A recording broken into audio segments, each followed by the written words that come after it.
Dios te salve María, llena eres de gracia, el Señor es contigo. Bendita tú eres entre todas las mujeres, bendito es el fruto de tu vientre Jesús. Santa María, Madre de Dios, ruega por nosotros pecadores, ahora y en la hora de nuestra muerte. Amén. En el nombre del Padre, y del Hijo, y del Espíritu Santo. Amén. Siéntense, por favor. Una vez más, expresar mi agradecimiento al Padre Raniero, no solamente por la amistad que ya él mencionaba que nos une hace tantos años, sino también por algo que es una gran bendición de esta parroquia y por supuesto también del colegio y todo lo que está sucediendo en torno a Santa Teresita. Yo lo describo con la palabra vanguardia. Les comento que ayer estaba en un chat, ya que hablamos de informática también, estaba en un chat con mis hermanos de sangre, de mi familia, y les comentaba que venía a hablar de teología del cuerpo y de inteligencia artificial, y uno de mis hermanos me decía, ya se está hablando de inteligencia artificial en la iglesia. Le digo, sí, esto es vanguardia, y yo estoy muy feliz de que ustedes estén aquí, por ustedes, por sus familias, por sus hijos, por sus nietos. Decía el Papa Francisco que la iglesia tiene que acostumbrarse a llegar pronto, a llegar primero. ¿Te acuerdas de ese verbo que él utilizaba a veces? Primerear. Y eso es lo que está sucediendo aquí. Y ustedes y yo somos testigos de eso. Una iglesia que no quiere quedarse atrás, sino que quiere primerear también en estos temas de frontera, temas como teología del cuerpo, temas como inteligencia artificial. No parece que haya una relación directa al principio, pero lo que vamos a hacer en las conferencias del día de hoy es como una especie de arco. Vamos a hacer un arco que empieza precisamente con el tema de la inteligencia artificial e inteligencia humana, que luego conecta con la corporalidad, con el hecho de que nosotros somos cuerpo y que nuestro ser corpóreo tiene que ver con nuestra manera de ser inteligentes. Y luego vamos a aterrizar en algunos elementos de teología del cuerpo. No se les olvide que Santa Teresita sigue siendo vanguardia en muchos aspectos y que ustedes pueden interpretar estas conferencias que vamos a tener el día de hoy como un anticipo de otros eventos de teología del cuerpo que vienen también para el Ecuador gracias al liderazgo que tiene esta parroquia. Concretamente, uno de los líderes mundiales de teología del cuerpo, el señor muy conocido de tantas personas, Christopher West, viene para el Ecuador y viene precisamente en un evento que es vanguardia, vuelvo a esta palabra, un evento que es vanguardia. Es necesario que nos acostumbremos a que la iglesia no llega tarde, la iglesia llega pronto y da luz y aclara y da rutas, porque esa es la manera gozosa de vivir nuestra fe, una manera desacomplejada, una manera alegre y una manera contagiosa. Esto también significa que en los tiempos de, llamémoslo así, de receso, break, que vamos a tener en esta mañana de retiro, en esos tiempos ustedes pueden averiguar más sobre lo que viene en términos de teología del cuerpo para el Ecuador gracias a este liderazgo. Y seguramente, si estoy entendiendo bien, pueden ya adquirir sus boletas, sus entradas, para asegurar ese aspecto que hoy tiene tanta importancia. Y lo veremos en nuestras conferencias de hoy. La primera parte de esta enseñanza o de estas enseñanzas puede parecer un poco filosófica. No tengamos miedo, no le tengamos miedo a una formación cristiana seria, profunda. Pensemos una cosa, aquellos que tienen su vida entregada al pecado, aplican toda su inteligencia, y lo vamos a ver con ejemplos concretos después, toda su inteligencia y toda su capacidad para lo que a ellos les interesa, que son, pues, por ejemplo, sus delitos. Yo les comento que a mí en redes sociales me están saliendo unas propuestas absolutamente indecentes, completamente indecentes, sobre usos de inteligencia artificial en conexión con la pornografía. Y yo me ponía a pensar, ¿qué nivel de inteligencia se necesita para hacer esas conexiones? Entonces mi punto es, si ellos utilizan la inteligencia para sus intereses, nosotros tenemos que aplicar nuestra inteligencia y tenemos que formarnos en un nivel por lo menos semejante, yo diría superior. Así que no le vamos a tener miedo a estos temas que, repito, son un poco filosóficos, pero que nos ayudan a ver la profundidad y la actualidad de la propuesta de la iglesia. Así que empezamos. Recuerde que vamos a hacer un arco que va de inteligencia artificial, de inteligencia en general a inteligencia artificial hasta llegar a teología del cuerpo. Es un arco que vamos a hacer. Entonces empecemos precisamente por la inteligencia y nos hacemos una pregunta muy sencilla. ¿Qué es la inteligencia? En nuestro tiempo solemos entender por inteligencia la capacidad de recuperar, relacionar y aplicar información. Sobre todo el verbo relacionar es clave y es el verbo que le da fortaleza después a lo que llamamos inteligencia artificial. Entonces veo con gozo que algunos están ya empezando a tomar sus apuntes. Quiero comentarles que también lo que yo estoy utilizando como mis apuntes, pues yo le voy a pasar todo esto en un archivo PDF a Padre Raniero, que lo podrá repartir a quienes él desee, seguramente grupos que haya en la parroquia, etcétera. Pero muy bueno que usted también en este momento tome sus apuntes. Entonces, inteligencia, lo típico, la comprensión típica de inteligencia hoy es recuperar, relacionar y aplicar información. Por eso se suele hablar de animales que son muy inteligentes. Por ejemplo, los cuervos manifiestan comportamientos que según esta definición son muy inteligentes. Ustedes encontrarán videos interesantísimos de cómo los cuervos resuelven problemas y cómo procesan la información para salirse finalmente con la suya. Igualmente los delfines, los chimpancés, los pulpos son sorprendentemente inteligentes y hay cosas que realmente le impactan a uno sobre cómo resuelven problemas. Resolver problemas es recibir, procesar, relacionar, aplicar información. En ese mismo sentido, se habla de teléfonos inteligentes, nuestros famosos smartphones. Tenemos también edificios inteligentes, es decir, hay inteligencia hoy por lo visto por todas partes.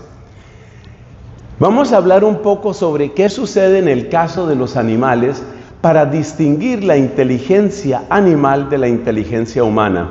Este es un tema de antropología muy importante, porque cuando descubres la diferencia entre inteligencia animal e inteligencia humana, también descubres la dignidad intrínseca, la dignidad que no se puede perder y que siempre se debe tener en cuenta en el ser humano. Entonces, vamos a asomarnos un poquito a qué es lo que sucede en el caso de los animales. En los animales vemos que hay la llamada inteligencia animal, y no vamos a cambiar ese nombre, depende fundamentalmente de los estímulos, es decir, la respuesta de un animal, que puede ser el gatico que hay en tu casa, tu mascota, o puede ser los ejemplos que ya mencioné, se habla también de los elefantes, los chimpancés, los delfines, los cuervos. La respuesta puede ser muy elaborada y puede ser muy sorprendente, pero hay una cosa que se nota, y es que si desaparece el estímulo, desaparece la respuesta. Esto es clave para entender qué es la inteligencia animal. Si desaparece el estímulo, desaparece la respuesta. ¿Qué queremos decir con esto? Que si un animal tiene que resolver un problema, que puede ser el hambre, puede ser la sed, puede ser el deseo de aparearse, si tiene que resolver un problema, entonces, en razón de ese problema, aplica estrategias o tiene ese comportamiento que nosotros calificamos de inteligente. Por ejemplo, si hablamos del deseo de aparearse, hay unos documentales magníficos que muestran los procesos de cortejo, los procesos de búsqueda en esas parejitas en las distintas especies animales. Pero ese mismo comportamiento complejo, cuando hay accesibilidad inmediata y plena al placer, desaparece por completo. Es decir, es el estímulo inmediato y la necesidad inmediata lo que motiva el comportamiento. Por eso, algunos filósofos, el caso más conocido es de Javier Zubiri, hablan de un comportamiento o un conocimiento puramente estimúlico. Es la respuesta a un estímulo. Si el estímulo es relevante, entonces se produce una respuesta elaborada. Si el estímulo no es relevante, no se produce ninguna respuesta. Ejemplo muy sencillo. Si nosotros tenemos a un ser humano que está de noche, una noche despejada, pensemos en siglos atrás, noche despejada, y ese ser humano está viendo en el firmamento que hay distintas luces. Hay unas lucecitas que nosotros llamamos estrellas.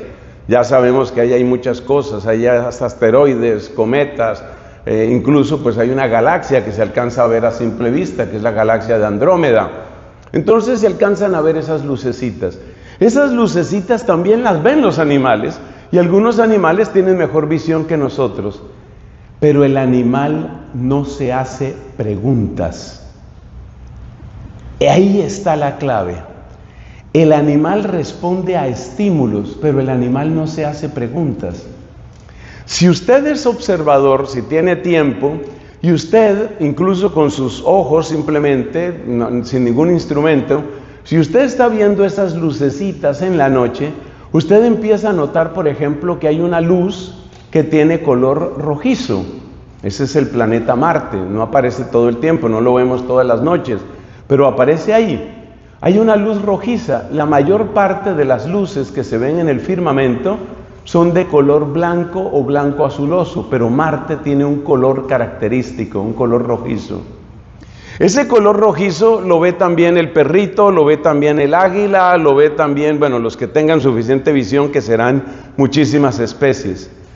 Pero ¿por qué? Esta es la pregunta interesante que nos va conduciendo hacia la inteligencia humana.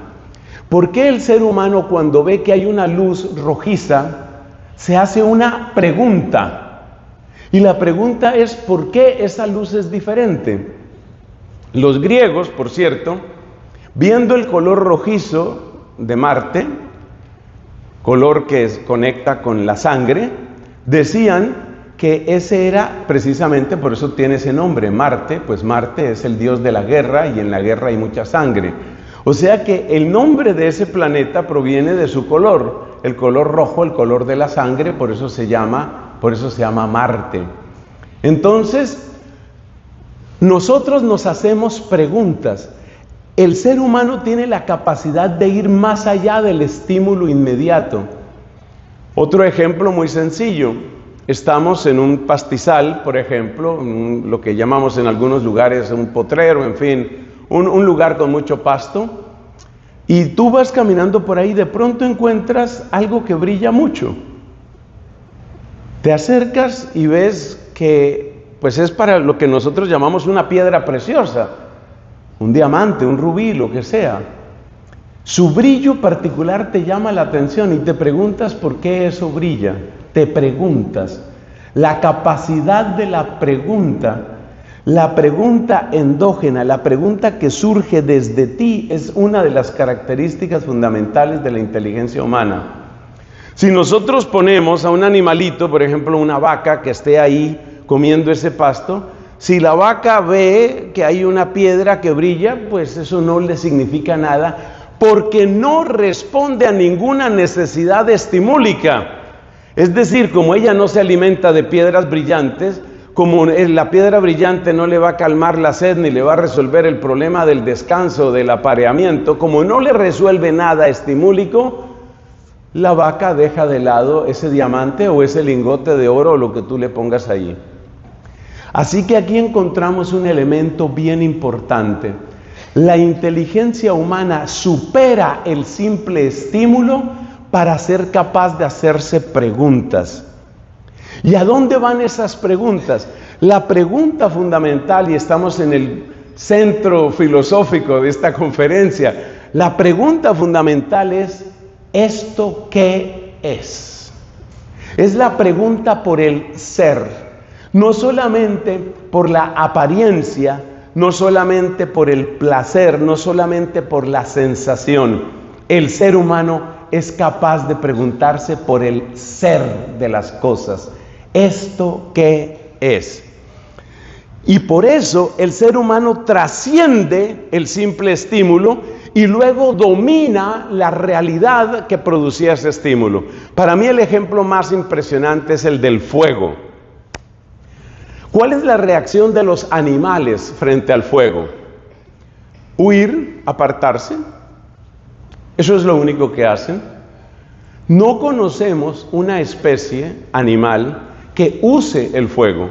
No lo usa. Pero hay una especie, que somos nosotros, que se encuentra con el fuego, se pregunta qué es el fuego, se pregunta para qué sirve el fuego. El fuego nos quema a nosotros, lo mismo que quema un tigre, lo mismo que quema una paloma, lo mismo que quema un elefante. Nosotros, pues por nuestra condición corporal, nosotros sentimos el impacto del fuego, que es, por supuesto, es desagradable, doloroso, etcétera. Pero más allá del estímulo, nosotros podemos preguntarnos por el fuego. Podemos preguntarnos qué es el fuego, para qué sirve el fuego, cómo se podría usar el fuego. Y entonces nosotros, a través de la pregunta por el ser, llegamos a encontrar el uso, llegamos a encontrar el dominio. Es lo que nos dice precisamente el libro del Génesis, cuando Dios le habla a Adán y le dice que domine, que sea Señor. Dominar viene de dominus, que es Señor. Entonces, la inteligencia humana, cuando se pregunta por el ser, alcanza la capacidad de dominar. El fuego domina a todas las demás especies. El fuego no nos domina a nosotros. Nosotros hemos aprendido a usar el fuego para muchas cosas: iluminarnos en la noche, cocer alimentos, defendernos, por ejemplo, de las mismas fieras. Es decir, que la capacidad humana de preguntarse por el ser de las cosas es la base que permite que nosotros demos un uso a esas cosas. Es decir, que nosotros seamos señores de la creación. Atención, señores, no depredadores, no tiranos, no destructores de la creación. Por eso esa terminología a la que nos acostumbró el Papa Francisco y que ha seguido también con el Papa León. Esta es nuestra casa, este es nuestro jardín, tenemos que cuidarlo. No estoy hablando de tiranía, pero sí de señorío. Nosotros estamos en la capacidad de levantarnos por encima del estímulo en la búsqueda de un bien mayor. Esto es lo que en teología, concretamente en antropología teológica, se define como voluntad. Nosotros tenemos voluntad, no tenemos solamente apetito. El animal tiene apetito. Entonces, si por ejemplo, tú pones el famoso experimento, ¿no? Tú pones unas cajas de madera y pones unos plátanos, por ejemplo, que están colgando a una altura donde no alcanza el chimpancé amontona las cajas, se sube y agarra el plátano y decimos, ¡oh, qué inteligente es! Está respondiendo solamente a un estímulo. En cambio, el ser humano, cuando se pregunta por el color rojo de Marte, no está resolviendo ni un problema de hambre, ni de sed, ni de descanso, ni de necesidad sexual. No está respondiendo a nada de eso. Está respondiendo a una necesidad que trasciende el apetito. Llamamos apetito a lo que corresponde estrictamente a los sentidos, pero resulta que hay un apetito que va más allá de los sentidos y que nos permite querer racionalmente. Como decía con mucha simpatía un conferencista español, decía, no hemos conocido al primer animal que haga dieta. ¿Qué es hacer dieta? Hacer dieta es preguntarse por la manera como yo estoy viviendo, como yo me estoy alimentando, y yo creo que aquí muchos nos hemos hecho esa pregunta, y yo miro lo que yo estoy comiendo y digo, no, a pesar de que sea muy delicioso, a pesar de que me guste, a pesar del apetito, me doy cuenta que esto no me sirve. Y como decía entonces este pensador, el hombre, el ser humano, es el único animal que es capaz de decirse no.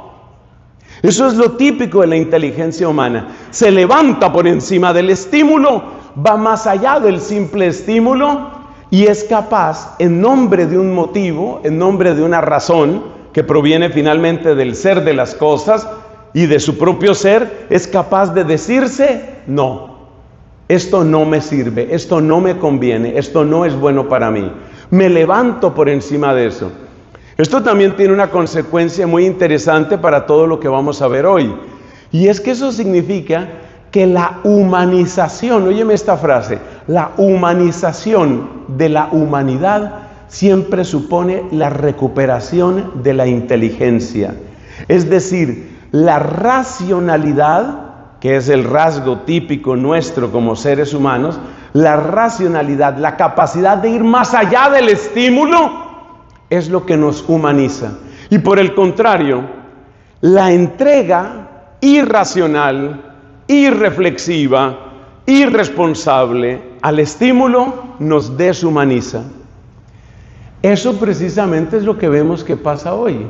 Cuando una persona entra, por ejemplo, en el camino de una adicción, por decir algo, la droga, esa persona está en manos del estímulo, está destruyendo su salud, está destruyendo su pareja, está destruyendo su familia, está destruyendo su futuro, porque el estímulo le gobierna completamente. Si una persona tiene una hermosa familia, tiene un esposo maravilloso, unos hijos maravillosos, pero esta persona se siente tentada por un estímulo para encontrar un placer más intenso, más exótico, diferente con alguien más y comete adulterio, en la medida en que el estímulo, el simple estímulo nos gobierna, nos deshumanizamos. Y en la medida, al contrario, en que somos capaces de buscar el bien, lo que es correcto, lo que es justo, lo que es bueno, lo que es trascendente, más allá del estímulo, encontramos el verdadero papel de nuestra inteligencia. Y esto vale para todos. Hay que enseñar a los niños, por ejemplo, a que vayan más allá del estímulo. Hay que enseñar a los jóvenes a que vayan más allá del estímulo, porque nuestra sociedad pretende gobernarnos pues a base de estímulos, es decir, disminuir la capacidad de discernimiento, disminuir la capacidad de análisis para someternos a través de los estímulos. La inmediatez y la intensidad y la variedad de los estímulos hace que nosotros nos deshumanicemos. El ejemplo típico pues está en las satisfacciones inmediatas, irreflexivas, superficiales, deshumanizantes que solemos encontrar, por ejemplo, en Internet. Pero no vamos a deshumanizar a Internet, ni vamos a deshumanizar tampoco, ni vamos a demonizar, lo que tiene que ver con inteligencia artificial. Entonces la inteligencia humana, a través de la pregunta por el ser, llega a la pregunta por el bien, por lo que es bueno, por lo que es correcto. Y es esa pregunta por el bien, y es esa pregunta por lo correcto y por lo justo, lo que nos humaniza como personas, como hombres, como mujeres, como matrimonios, como familias. La pregunta por el bien no es qué es lo que más me gusta simplemente, es qué es lo correcto. La pregunta por lo correcto, la pregunta por lo bueno, bueno en un sentido trascendente, esa pregunta es la que nos humaniza. Pero observemos que esa inteligencia nuestra no existe, por decirlo así, en el vacío, no existe desconectada de nuestra realidad corporal. Así como estamos enfatizando que nuestra inteligencia supera el estímulo, no se nos puede olvidar que nuestra inteligencia está conectada, está unida a nuestra realidad corporal. Y ese es el riquísimo elemento que empezó a destacar el Papa San Juan Pablo II en catequesis del año 1979, que luego siguió desarrollando por una serie de años y que hoy son el núcleo de lo que se conoce como teología del cuerpo. Porque en el fondo la teología del cuerpo es una reflexión que conecta nuestro ser corporal como hombres o como mujeres y nuestra dignidad humana que proviene pues básicamente de la inteligencia racional, del conocimiento racional que tenemos. Otro elemento que hay que destacar aquí es que cuando nosotros tenemos esta inteligencia, cuando se da esta inteligencia, también surge la capacidad del lenguaje. Hay un sacerdote norteamericano que algunos de ustedes probablemente habrán leído, él se llama Monsignor Charles Pope. Charles Pope. Es un hombre bien interesante y hace poco leí un artículo de él donde comentaba sobre estos temas que estamos ahora hablando aquí, sobre inteligencia animal, inteligencia artificial, inteligencia humana. Y decía él, la inteligencia humana precisamente por la capacidad de considerar las cosas en un nivel trascendente, en el nivel del ser, la inteligencia humana hace posible el lenguaje y la cultura. Si uno mira el comportamiento de algunos animales es absolutamente sorprendente. Para mí un ejemplo que yo creo que nos deja boquiabiertos a muchos es lo que tiene que ver con las abejas. Cuando una abeja descubre en donde hay buen y abundante néctar, de algún modo tiene que comunicar a otras abejas para que vayan a ese lugar. O sea, tiene que contarles dónde está ese néctar abundante. Todo lo que estoy diciendo aquí, ustedes lo pueden buscar después y se van a deleitar en muy buenos documentales que se consigan en internet sobre estos temas. Cómo las abejas le comunican a otras abejas dónde está la abundancia de néctar.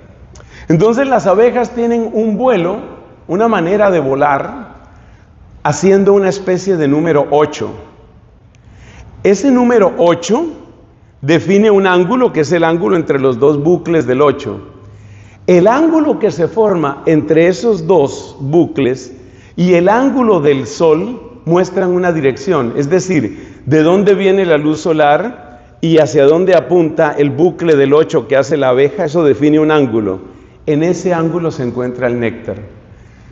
Es un procedimiento inteligentísimo. O sea, tú ponte a pensar que tú fueras una abeja y que le tienes que contar a otras abejas dónde está el néctar. Las patitas y las alitas no te van a servir para eso y además pues no hablan las abejas, apenas hacen bzz. Entonces las abejas no tienen cómo hablar, pero hay este mecanismo fantástico que es el vuelo en forma de 8, el ángulo del 8 y el ángulo de la luz solar para mostrar hacia dónde está el néctar.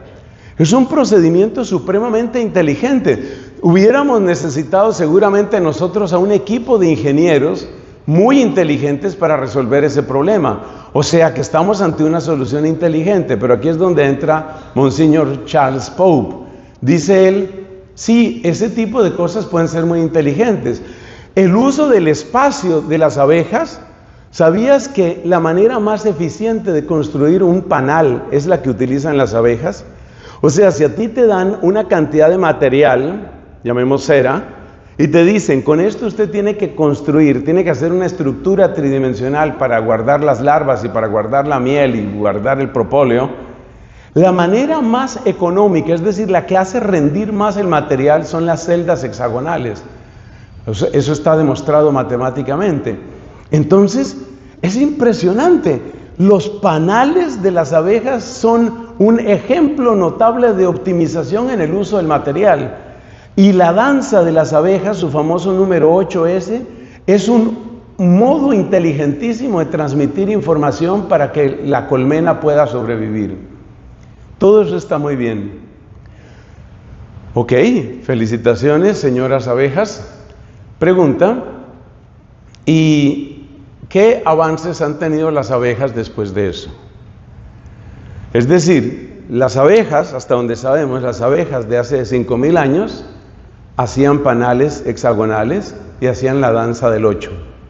No faltará de aquí a algún tiempo, seguro que va a salir la danza del 8 por ahí en algún rap o reggae o alguna cosa de esas. Entonces, las abejas de hace 5,000 años hacían panales hexagonales y hacían la danza del 8. Las abejas de hoy, siglo XXI, hacen panales hexagonales y hacen la danza del 8. ¿Dónde está el progreso? Preguntaba de manera un poco irónica, Monsignor Pope decía: ¿dónde están las bibliotecas de las abejas? ¿Dónde se acumula el conocimiento? Entonces, nuestra inteligencia humana tiene la capacidad de sumar. Por ejemplo, yo puedo aprender de ti a través del lenguaje, y sin repetir las experiencias y experimentos que tú has hecho, yo puedo adueñarme, puedo poseer tu conocimiento que tú me compartes, tú puedes poseer el conocimiento que yo te comparto, y tú tienes un nuevo punto de partida a partir de lo que has aprendido.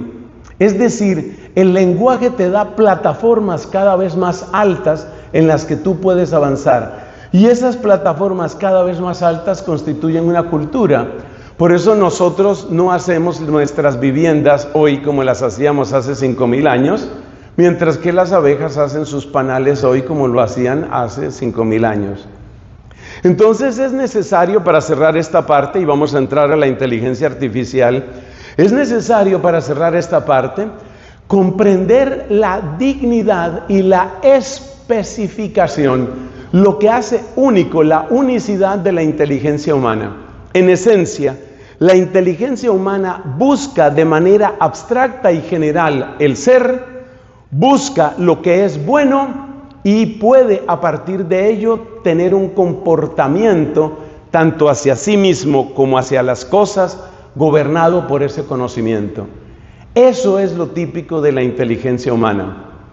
Por supuesto, si queremos hacer una exposición todavía más completa, tendríamos que mencionar cómo ese tipo de conocimiento nos acerca al conocimiento de Dios.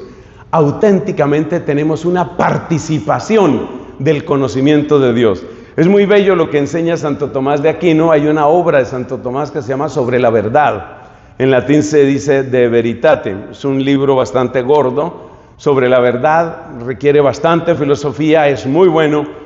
Y una de las cosas que dice Santo Tomás es que la verdad está primero en la mente de Dios, luego está en las cosas y luego está en la mente humana que la descubren las cosas. Entonces esto es absolutamente precioso. La inteligencia humana navega en la verdad. La inteligencia animal navega en el estímulo. ¿Y la inteligencia artificial? ¿Qué es la inteligencia artificial? Pues vamos para allá. Vamos para allá y encontramos que hay 3 conceptos fundamentales para asomarnos a lo que es inteligencia artificial. Como esta es una exposición introductoria, es posible que varios de ustedes que estén familiarizados con estos temas inmediatamente van a reconocer lo que decimos aquí o van a sentir que es repetido. Me disculpo con los que ya estén más adelantados en estos temas, pero les repito, este es el esfuerzo de la Iglesia Católica, concretamente en este punto del Ecuador. Es el esfuerzo de la Iglesia Católica para que todos estemos documentados, para que lleguemos primero, para que no nos dejemos ni asustar, ni tampoco pastorear por cualquiera que quiera gobernar nuestras familias y nuestras vidas. Los 3 elementos fundamentales para asomarnos a este nuevo universo de la inteligencia artificial, pues tendremos que utilizar los términos en inglés, que son los que todo el mundo utiliza. Tenemos que hablar de Machine Learning, tenemos que hablar de los Large Language Models y tenemos que hablar de velocidad de procesamiento. Machine Learning a veces se traduce como aprendizaje automático. Large Language Model se suele traducir por modelos amplios o modelos grandes de lenguaje, y lo otro es velocidad de procesamiento. ¿De dónde viene este tema de inteligencia artificial? Pues básicamente lo que se trata es de procesar información, con 2 características. Procesar cantidades inimaginables para nosotros de información. Estamos hablando de que un lenguaje, un Large Language Model, que se suele abreviar como LLM o LLM, uno de estos modelos de lenguaje se alimenta, eso lo han oído ustedes, se alimenta básicamente de textos, de páginas web. Es decir, lo que hacen es recibir toneladas de información. Cuando decimos toneladas estamos diciendo millones, millones de libros, millones de páginas web. Y lo que se hace es tomar esa información, descubrir o establecer estructuras dentro de esos lenguajes y a partir de ahí establecer algoritmos. Hemos oído muchas veces la palabra algoritmo. ¿Qué es un algoritmo? Pues un algoritmo es una serie de instrucciones con posibilidades de decisión.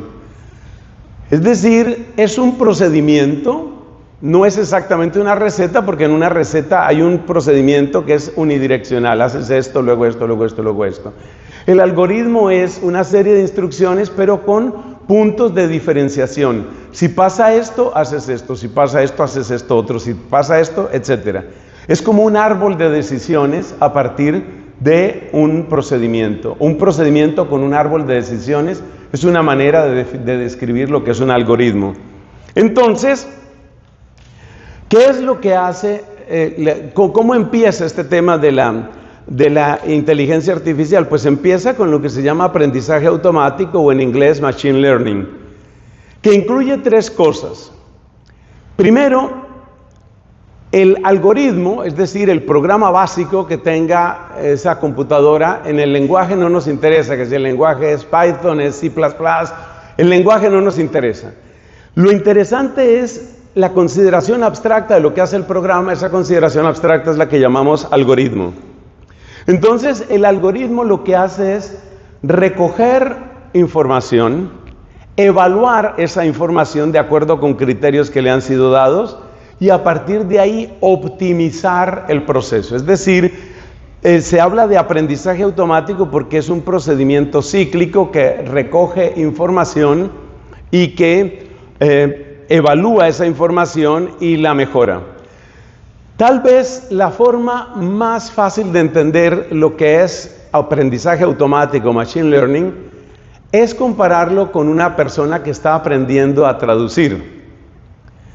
Una persona que quiere aprender a traducir. Entonces, supongamos que usted, un ejemplo sencillo con español e inglés.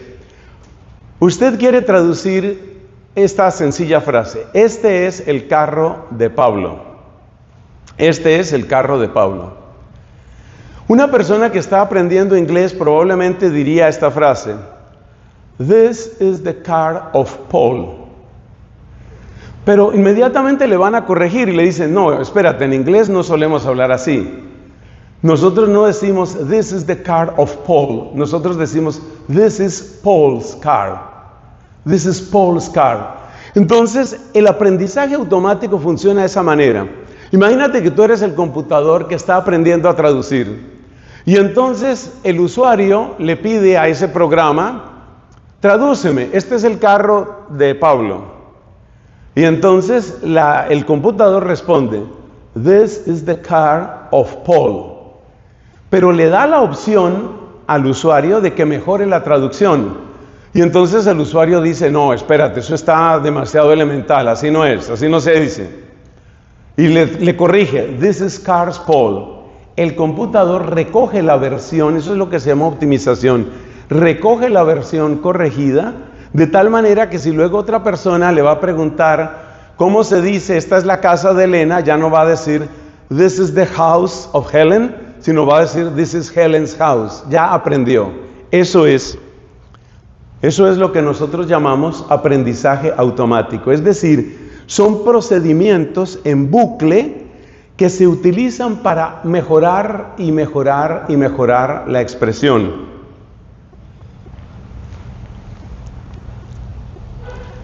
El aprendizaje automático o machine learning no tiene límite. Y por eso cada vez estos sistemas de inteligencia artificial como Copilot, como ChatGPT, como Gemini, cada vez nos sorprenden más porque cada vez su expresión es más humana. Por ejemplo, aprender a diferenciar la palabra cielo. Es un ejemplo. Cielo en español puede significar muchas cosas. Es un nombre de persona, pues un nombre de mujer. Hay mujeres que se llaman cielo. Cielo también es una manera afectuosa de referirse unos a otras personas que se quieren. No, mira mi cielo. Cielo puede referirse al firmamento, lo que encontramos de noche. Cielo puede referirse en religión al destino eterno de los bienaventurados. Y seguro que hay todavía más definiciones. Esto es lo que llamamos acepciones. Entonces, cuando yo te estoy hablando, cuando yo te digo, por ejemplo, que los antiguos seres humanos, los seres humanos de la antigüedad, vieron que en el cielo había un punto rojo. Tú no piensas que estoy hablando de una mujer que se llama cielo, tú no piensas que estoy hablando de la eterna bienaventuranza, sino tú inmediatamente conectas. Este señor está hablando del firmamento. Esa capacidad de identificar de qué se está hablando, eso también lo puede aprender una máquina, y eso es Machine Learning. Entonces la máquina aprende a mirar el contexto, en qué contexto aparece una cosa. Por ejemplo, si dentro de un discurso, dentro de una escrito aparece cielo, recuerda que nuestra relación tiene fundamento sólido. ¿Ahí de qué estoy hablando? Ese cielo no es el cielo de las bienaventuranzas, ese cielo no es el firmamento. Cielo, recuerda que nuestra relación, cielo ahí se refiere a una mujer que se llama cielo. Eso se aprende. ¿Y cómo se aprende? Se aprende optimizando, es decir, se aprende en un proceso de ida y vuelta que cada vez refina más el lenguaje. Lo interesante del Machine Learning es darnos cuenta que el criterio de evaluación del aprendizaje automático es un criterio exterior al programa. Atención a eso que es fundamental. Es un criterio exterior al programa. Es decir, hay alguien, por ejemplo, el usuario de cuando apareció la traducción "This is the car of Paul", hay alguien o hay un usuario, hay un humano que le dice al programa, hey, eso no se dice así. Hay un usuario que le dice al programa, hey, eso no se hace. Esto es muy importante porque se está metiendo la idea de que los sistemas de inteligencia artificial son independientes de los seres humanos. No. Los sistemas de inteligencia artificial, incluyendo los más elaborados, finalmente dependen de quién ha programado y con qué criterios se ha programado ese determinado algoritmo o esa cantidad de algoritmos. Hace poco me encontré en las noticias que en China, donde hay muchísimas restricciones en el uso de Internet, hay un programa que tiene, para los que saben de estas cifras, hay un programa que tiene 500 gigas. 500 gigas es el tamaño del programa. Ese es el programa que sirve como firewall, que sirve como barrera para mantener a los usuarios de China separados del resto del mundo. Si tú vas a China, tú no puedes consultar Instagram, tú no puedes consultar Facebook, tú no puedes consultar Google, pero al mismo tiempo el gobierno chino necesita saber quién está intentando entrar a Google, quién está intentando. O sea que el firewall, este programa sofisticadísimo que realmente abarca todo China, este programa sofisticadísimo le sirve al gobierno no solo para impedir el acceso a información fuera de lo que ellos quieren, sino también saber quién está tratando de burlarse del sistema, por ejemplo, utilizando lo que se llaman las VPN, es decir, estos sistemas de conexión que falsean en donde te encuentras tú. Así que Machine Learning, ¿qué es? Es un sistema en bucles que permite optimizar los procesos, optimizar las respuestas de acuerdo con criterios externos. Eso es Machine Learning. Obsérvese que ese es el tipo de programación el que determina esto. Y esto es determinante cuando lleguemos a la parte de las repercusiones éticas, porque entonces los que tienen el poder de programación tienen el poder de imponer un modo de pensamiento sobre las multitudes que utilizan la inteligencia artificial. Dicho de otra manera, como los criterios de lo que es aceptable o no es aceptable no son criterios automáticos, sino que provienen finalmente de sistemas de programación y de programadores humanos, eso significa que la inteligencia artificial, mal entendida o mal usada, es un mecanismo impresionante de dominación de pensamiento masivo. Y en eso tenemos que estar advertidos, porque lo que nosotros entendemos por amor, por justicia, por vida, por libertad, está ahí. Y como cada vez más muchos de nosotros estamos utilizando estos sistemas y le estamos preguntando a estos sistemas y estamos bebiendo de esa fuente, pues los que determinen qué hay en esa fuente están determinando lo que se piensa en millones y millones de lugares y de personas. Entonces ya sabemos lo que es Machine Learning, bueno, de una manera súper simplificada. Machine Learning es un proceso de optimización automática a través de bucles y de recibir una información, una entrada de datos de usuarios y unos criterios de evaluación que son externos al programa mismo. Ahora recordemos qué son, o expliquemos un poco qué son los modelos gigantescos o modelos colosales de lenguaje, los Large Language Models. Son sistemas muy sofisticados de manipulación de palabras a partir de cantidades gigantescas de información. ¿Qué es lo que hace un modelo de lenguaje de estos? ¿Qué es lo que hace un modelo de estos de lenguaje? Lo que hace es copiar los sistemas de expresión o los modos de expresión que utilizan las personas, incluyendo los modismos, incluyendo las metáforas, incluyendo los usos derivados. Por ejemplo, nosotros, los seres humanos, utilizamos muchas veces el sarcasmo. Los ejemplos, pues, son muchísimos. Tú, por ejemplo, puedes decir, te invitaron a un determinado restaurante y realmente el servicio no estuvo muy bueno. Y entonces tú dices, bueno, ¿y cómo te fue en ese restaurante? No, pues todo un palacio. Pero lo estás diciendo en ironía. Los seres humanos, a través de la tonalidad y a través del contexto, somos capaces de discernir que ahí se está hablando de una manera irónica, que ese no fue ningún palacio, sino que fue una experiencia pésima. O sea, se dice una cosa, pero se entiende la contraria. Si tú tomas toneladas y toneladas y toneladas de información en libros, en páginas web, en publicaciones científicas, en todo tipo de cosas, tú puedes aprender, va relacionado con el Machine Learning, tú puedes aprender cuándo se está utilizando un sistema o un modo de lenguaje en clave irónica, en clave sarcástica. Tú puedes aprender qué significa eso. De hecho, así es como aprendemos los seres humanos.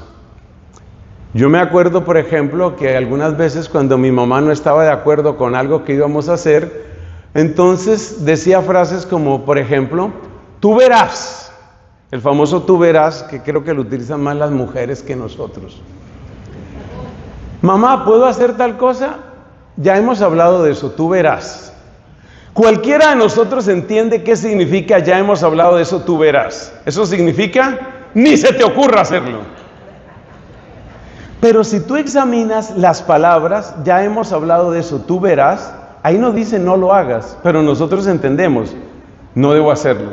Y si uno no entiende a la primera, hay métodos físico-químicos que ayudan a que entiendas qué era lo que significaba tú verás. Entonces, los Large Language Models lo que hacen es tomar todos esos usos hasta llegar a aprender a hablar como nosotros hablamos. Fíjate la expresión que te digo, aprender a hablar como nosotros hablamos. Es exactamente lo mismo que aprender un lenguaje. Cuando tienes que aprender, por ejemplo, en francés, o tienes que aprender a hablar en inglés, entonces te vas a encontrar con una serie de expresiones. En francés, una expresión que es el equivalente a me disculpo por esto, que se utiliza mucho en francés, es je suis désolé, désolé. Literalmente es como desolado, como devastado. Pero si una persona te dice, si tú estás aprendiendo francés y una persona te dice je suis désolé, tú al principio consideras que es una expresión muy fuerte. No, no es fuerte en realidad. Je suis désolé no significa que la persona está devastada. Significa simplemente, me disculpas por esto, no era lo que yo quería o algo así parecido. Eso que uno aprende en los lenguajes, eso también es lo que recogen estos computadores. Y por supuesto, lo que completa la ilusión de que tú estás interactuando con algo que se parece mucho a la inteligencia humana es la velocidad de procesamiento, que es impresionante.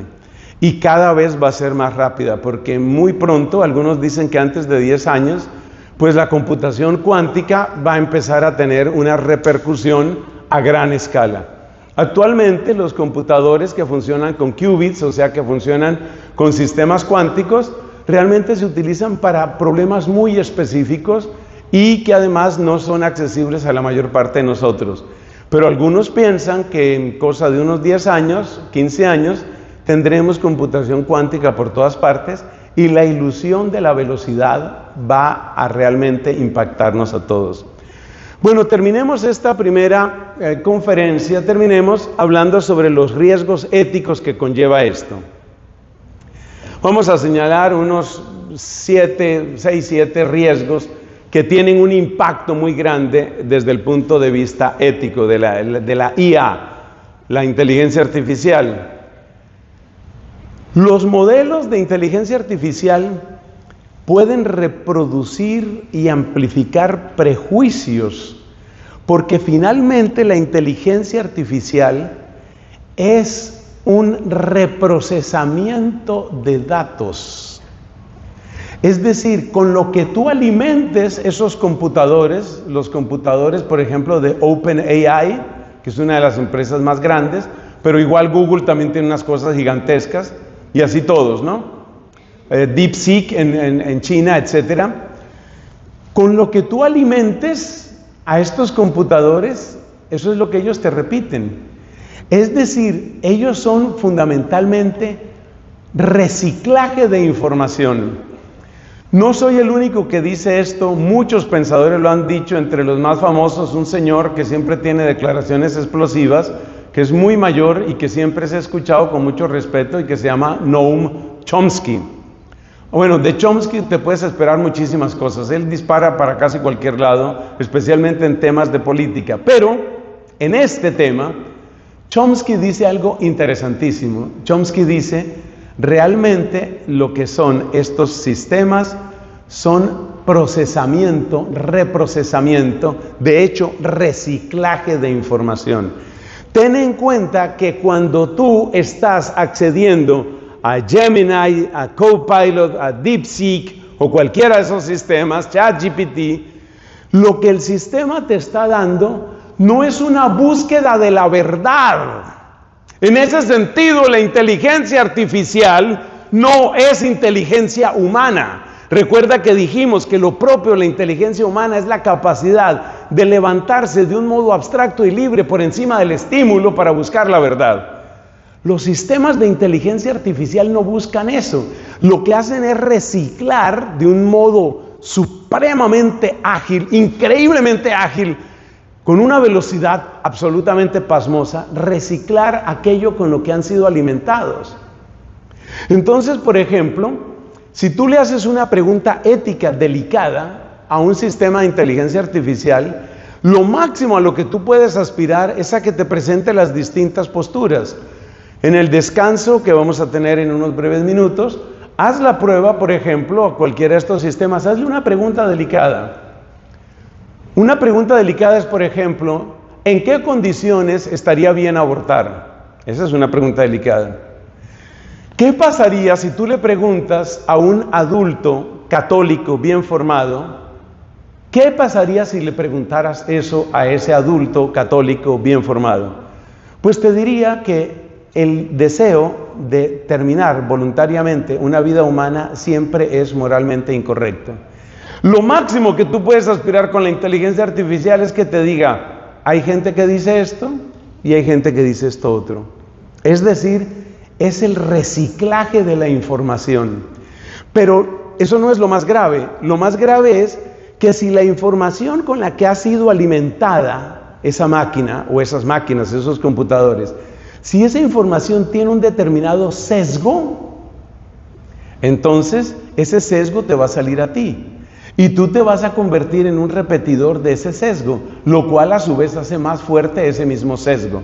Porque si tú tienes, por ejemplo, un perfil en tu red social o en tus redes sociales, y tú repites lo que te dijo la inteligencia artificial o eso te convenció a ti, tú afianzas una determinada postura. Primer problema ético de la inteligencia artificial: no busca la verdad, simplemente recicla información. Eso quiere decir que si tú estás reciclando información, tú te conviertes cada vez más en un dócil seguidor de la mayoría. Es decir, se da un proceso por el cual tú cada vez más te conviertes en rebaño dócil de lo que hoy se dice, de lo que hoy se piensa. Nosotros como cristianos vemos aquí todavía un riesgo mayor que otras personas. ¿En qué sentido? En que muchas de las posturas de nuestra fe van exactamente en contravía de lo que mucha gente quiere y de lo que mucha gente piensa. Piensa, por ejemplo, esos temas delicados que hemos tratado aquí mismo y ustedes lo han escuchado en otros lugares. Temas como, por ejemplo, ideología de género, temas como aborto, temas como guerra justa. Tú no vas a encontrar una brújula, una dirección moral, no la vas a encontrar. Lo que vas a encontrar son opiniones y te van a imponer las opiniones de la mayoría. Eso es delicado. Un segundo riesgo ético es la falta de transparencia y de explicabilidad, que otros llaman trazabilidad. Trazabilidad en informática significa la capacidad de ver cómo un sistema tomó una decisión.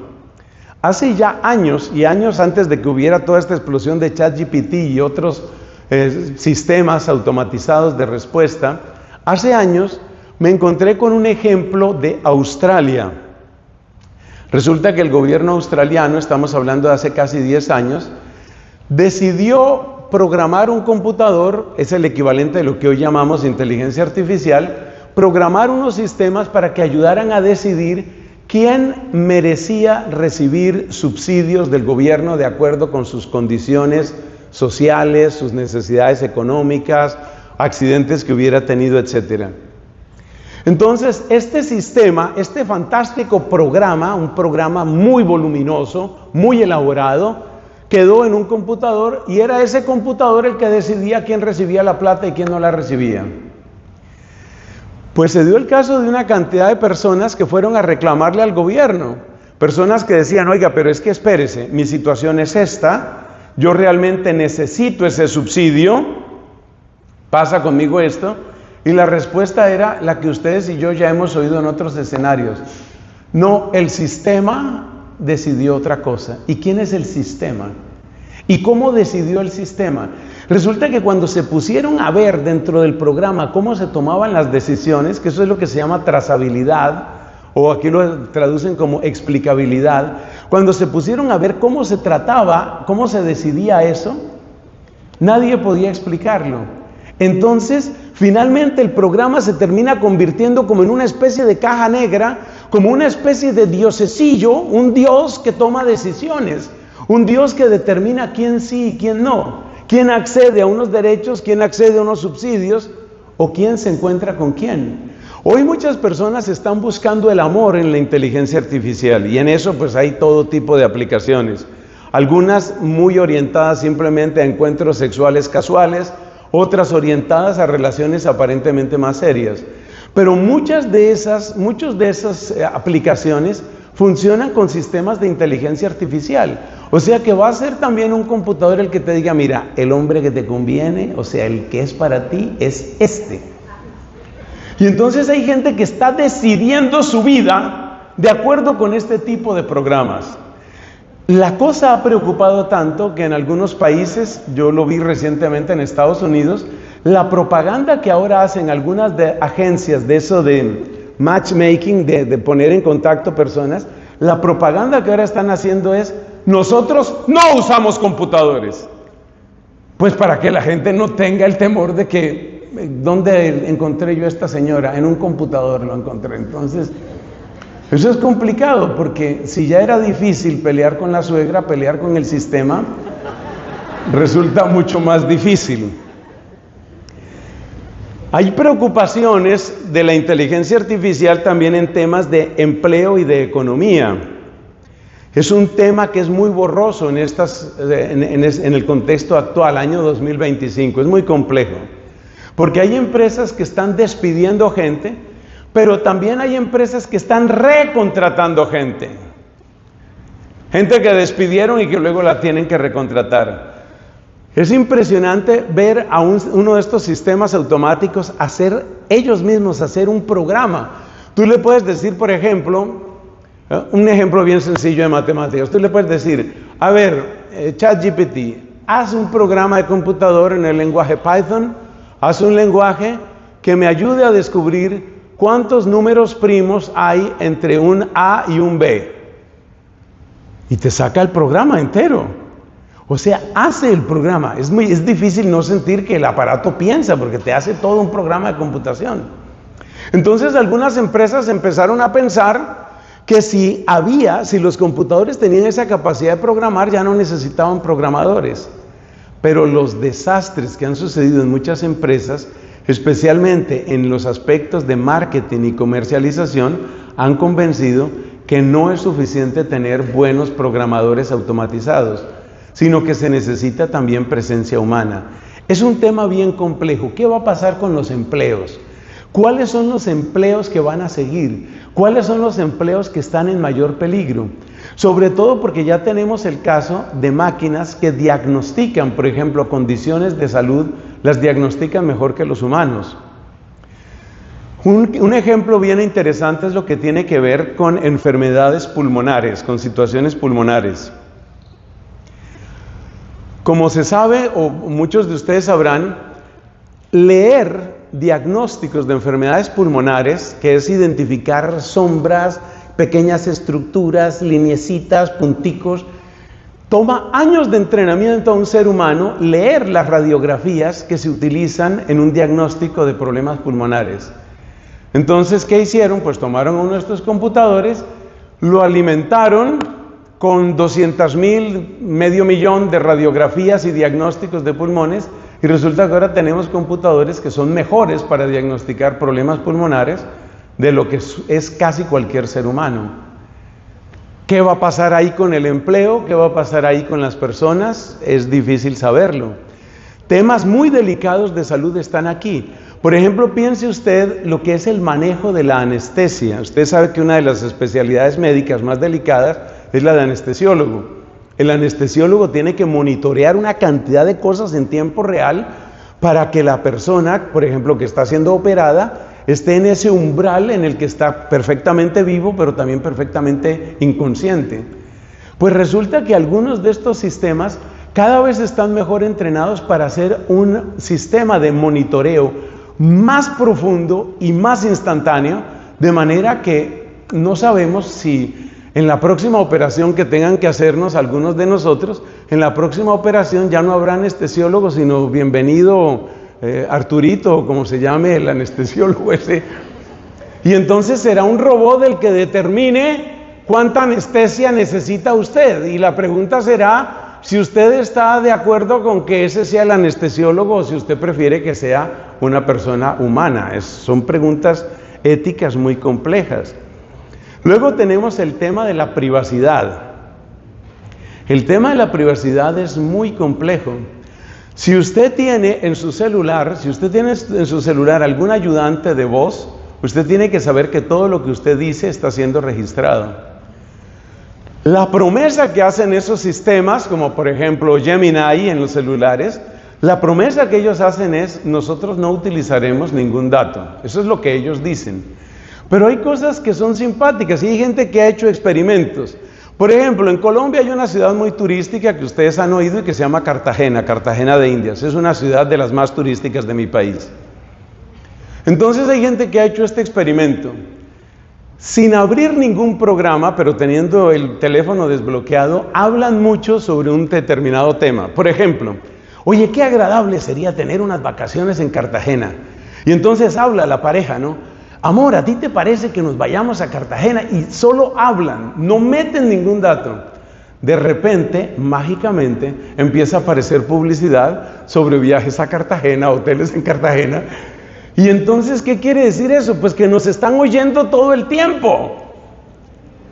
En cualquier momento usted va a encontrarse con que le sale propaganda, consejería matrimonial, eso después de 3 semanas de pelea con su mujer.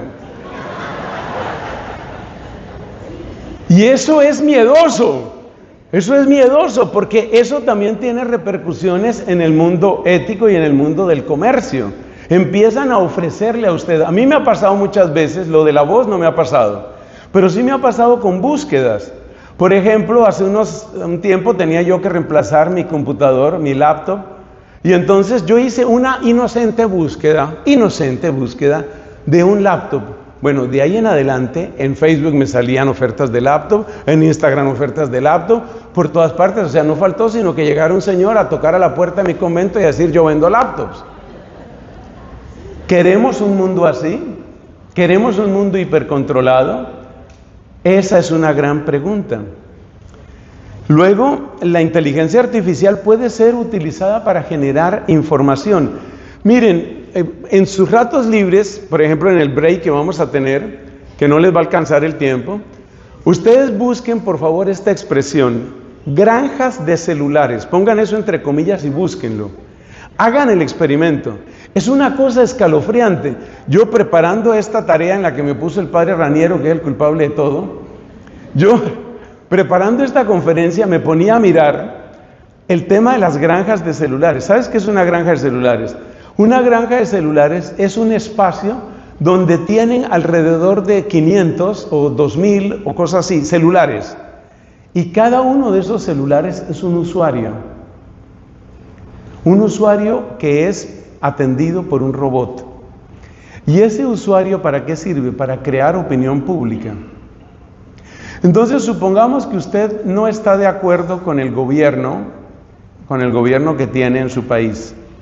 Entonces, usted tiene a su disposición 3,000 usuarios en una granja gigantesca. Usted tiene 3,000 usuarios que no son usuarios, no son personas humanas, son robots. Pero cada uno de esos robots funciona como un usuario ante Twitter o ante Substack o cualquiera de esas redes sociales. ¿Qué quiere decir eso? Que usted empieza a disparar información ahí. El nombre técnico que eso tiene es deepfake. Entonces usted empieza a producir opiniones. Por ejemplo, usted quiere tumbar un gobierno. Estas cosas son reales, ya son de la vida real. Y entonces usted renta, porque es que eso lo rentan.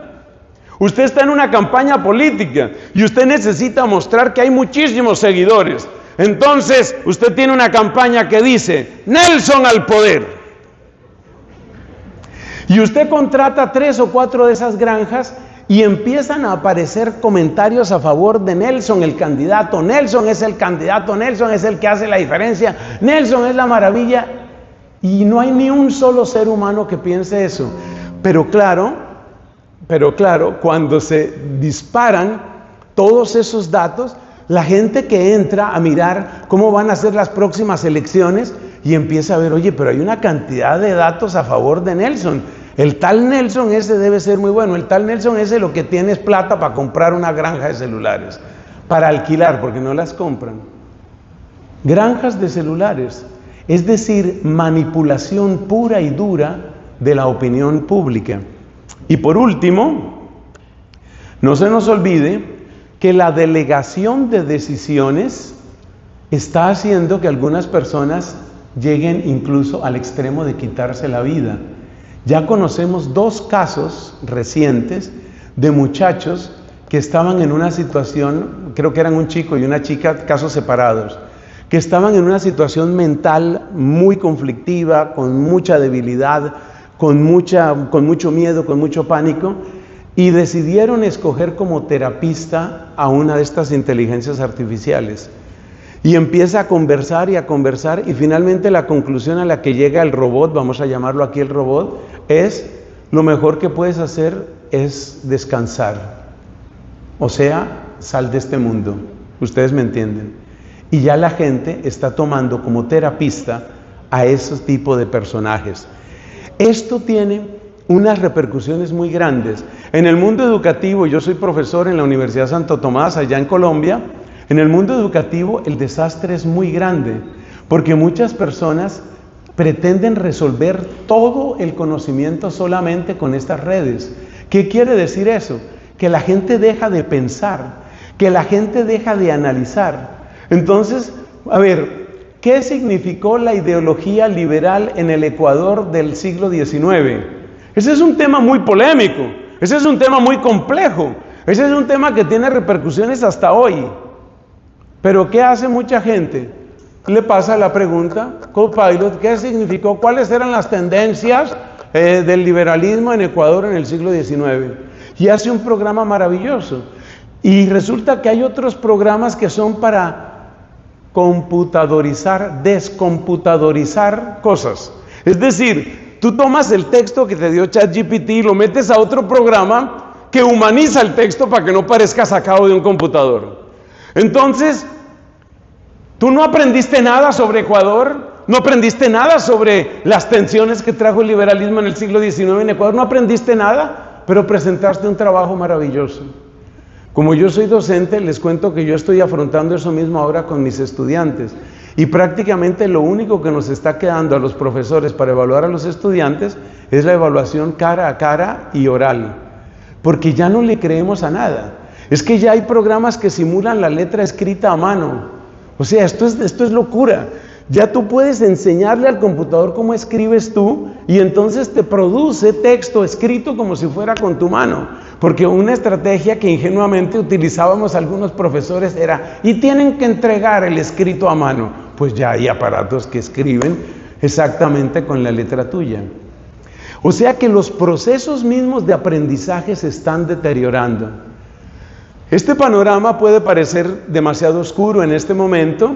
Vamos a terminar aquí, vamos a cerrar aquí esta primera parte, porque vamos a darnos cuenta cómo el redescubrir, óyeme la palabra, redescubrir nuestra humanidad significa aprender a usar la inteligencia artificial.